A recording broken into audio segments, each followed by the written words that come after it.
US intelligence is alleging that Russia implemented a ploy to essentially pay bounties to members of the Taliban in Afghanistan to kill American troops. Now, they believe, the intelligence community, that at least one US troop has died as a result of this plot. And I do want to note that there are two different intelligence agencies who have some conflicting reports on what they're alleging. And the NSC spokesman, John Uliet, notes that, quote, the veracity of the underlying allegations continue to be evaluated. I just think it's important for everyone to know where we stand today and what we know based on the reporting, which again is based on what the CIA is sharing with the media. So the crucial information, according to the CIA, that led to spies and commandos to focus on the bounties included the recovery of a large amount of American cash raid on a Taliban outpost that suspicion. So interrogations of captured militants, the New York Times reports, and criminals played a central role in making the intelligence community confident in its assessment that the Russians had offered and paid bounties in 2019. Taliban sees the US presence in Afghanistan as an occupation, as an occupying force. The Taliban does not need any type of motivation or incentive from Russians to carry out any type of act of violence toward members of our military. But also keep in mind that there's been a disagreement between Donald Trump and our military generals over whether or not we should withdraw from Afghanistan. Now, military generals, the Pentagon, for the most part, would like to remain in Afghanistan. But Donald Trump has been negotiating with the Taliban in order to create a situation in which US troops can be withdrawn. So I just think any type of information or any type of CIA intel that makes it appear as though we need to remain in Afghanistan and that Russia is a threat and our presence there is incredibly important, again, should be met with some skepticism. So I have more details on this story, but Cenk, I wanted to give you an opportunity to jump in. So my summation of the story is I don't believe anyone on either side. So historically, the Pentagon has drummed up so-called evidence that surprisingly always leans towards staying somewhere longer or getting into a new conflict. Now, I'm exercising a little bit of hyperbole there. From time to time, the Pentagon is a little bit more cautious than someone like Donald Trump, who at times is more reluctant to go to war and at times less reluctant. And so, but overall, I take what those intelligence agencies say with a grain of salt. Obviously, they were a disaster during the lead up to the Iraq war. And I think that our media takes leaks from them or even actual, memos, etc., that are confirmed as gospel, and I don't think they should. Now, having said that, of course, I don't believe Donald Trump for a second on anything. So was he briefed on this? They swear up and down that he wasn't. McEnany says it, they all say it. And they say that the head of the CIA and others, national security advisor, confirmed that he wasn't. I mean, look, even if he was, would he be paying attention? No one knows, right? They're saying that he's still not briefed on it. Meanwhile, Trump is saying that it's fake news. Well, how do you know it's fake news if you haven't been briefed on it? So they should make up their mind on whether he has or hasn't been briefed, does or doesn't know the details of this. At the same time, would I be surprised if Donald Trump was told about this in one way or another and didn't do anything about it? No, I wouldn't be remotely surprised.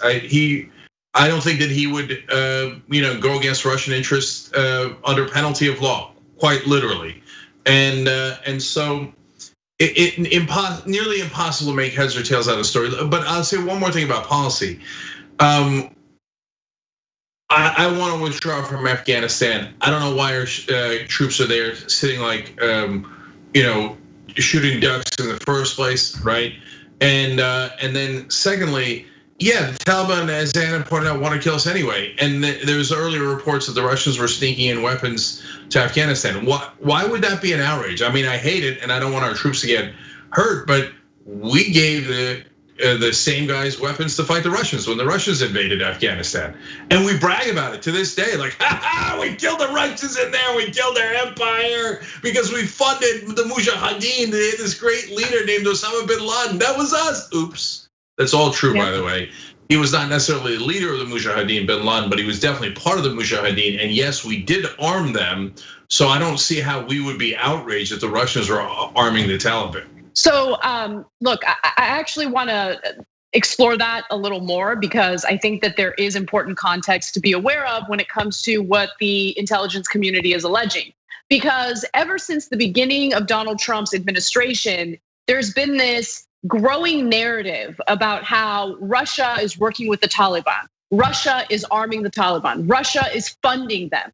And so I'm curious, what was the reaction from some of Trump's, officials when these accusations were being made? And there's this really great BBC article. It was written in 2018, but it has some context that I think people should be aware of. So testifying at a Senate hearing, BBC writes, in May of 2017, US Defense Intelligence Agency Director, Lieutenant General Vincent Stewart said, quote, "I have not seen real physical evidence of weapons or money being transferred." US Defense Secretary at the time, obviously, James Mattis. I mean, we're talking about a guy who has never seen a war that he doesn't want to engage in, right? That's why they named him Mad Dog Mattis. He told the House Armed Services Committee in October of 2017 that he wanted to see more evidence about the level of Russian support for the Taliban, adding that, quote, what he had seen, quote, unquote, doesn't make sense. And then finally, NATO Secretary General Stoltenberg was also on the record in July of 2017 saying we haven't seen any proof, any confirmed information about that kind of support. So I know that that's testimony from 2017, but I bring that up because these accusations were starting to grow within the intelligence community as early as 2017. And you have these individuals, some of whom are very hawkish, saying, we haven't really seen evidence of that. I'd like to actually see the evidence before we make this accusation. And Anna, I want to add one thing here, the selective outrage that we have in both in politics and the media. So, and let me just clarify the most obvious thing in the world a second time. I would hate it if the Russians or the Taliban or a combination thereof had bounties to kill our soldiers. They shouldn't even be there and be in that position. Okay, now, having said that, the Saudis, high-ranking folks within the Saudi ruling class clearly funded, and we know for a fact, confirmed from the Pentagon, clearly funded the Sunni insurgency in Iraq during the height of our troubles there. And so that got hundreds of our troops killed, maybe thousands. And nobody ever said a peep about the Saudis. And all these people in the media that are like outraged now about Russia killing possibly, maybe a couple of US troops. 8 have died in Afghanistan so far this year. At most it looks like the claim is that maybe 1 was because of the Russians, if any of it is true, right? But meanwhile, hundreds slaughtered by the Saudis, and the media never said anything under Bush, under any of these presidents. So we do have to be careful with the news because there is a ton of agenda-driven news, and they're very selective in what they push forward and what the narratives are. Well, I think we should be a little concerned about some of the, professional stenographers who basically pose around as journalists, right? Having people from the intelligence community come to you with these accusations or with this so-called intel without doing a full investigation as a journalist before publishing it, I think is a problem. This is the kind of stuff that got us into the preemptive war in Iraq, right? So that's why I'm kind of asking people to pause for a second and consider whether your disdain for Trump, and believe me, I have great disdain for Trump, is blinding you to the fact that we're seeing liberals agree with like the Liz Cheneys of the world and the Mitch McConnells of the world. And by the way, a lot of this stuff has not been verified. So for instance, there is some disagreement among intelligence agencies, and I want to share that information with you. So the New York Times reports that another official said there was broad agreement that the intelligence assessment was accurate, with some complexities because different aspects of the intelligence, including interrogations and surveillance data, resulted in some differences among agencies and how much confidence to put in each type. That sounds like a pretty big deal, right? So the way that it's being talked about on cable news as we speak right now is as if this has been verified, it's been confirmed, it's absolute truth. And Donald Trump has not confronted Russia about it. Why hasn't he? He needs to confront them right away. I just saw an interview with Adam Schiff where he basically framed things in a no-win situation for Trump, because if the intelligence community did brief him and he didn't do anything about it, well, he's a bad guy and he should have confronted Russia right away. If the intelligence community did not brief him on it, well, it's because they don't trust that they can come forward to Trump with any type of anti-Russia intel, right? So, and then at the same time, you have the Mitch McConnells, the Lindsey Grahams, these hawkish senators, Republican senators, who are egging Trump on and encouraging him to confront Russia. Do we really agree with that based on what little we know about the validity of this reporting? So again, just be careful with what you're watching, what you're believing. Something stinks with this story, and I just want to be clear about that. Yeah, and look, funny enough, we're the only ones who actually admit our perspective. We call ourselves homo progressives, but we're the only ones, I think, that are looking at this objectively. Everybody else seems to be driven by one agenda or another. And so I think the issue lies all over the place here.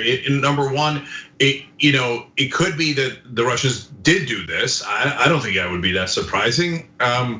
I'm not even sure it would, like I said earlier, I'm not sure how outrageous it would be. We did it to them.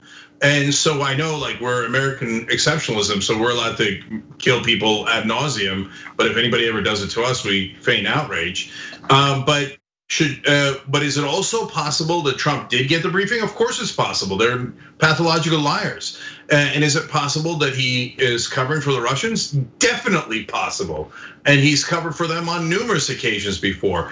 And does it mean that if he's, that the reporting is true and the Russians did put bounties on our troops' heads, that we then need to take action? Well, hold on. What does action mean? If it's proportional, it's sanctions, it's something economic. Okay, I'd hear that out.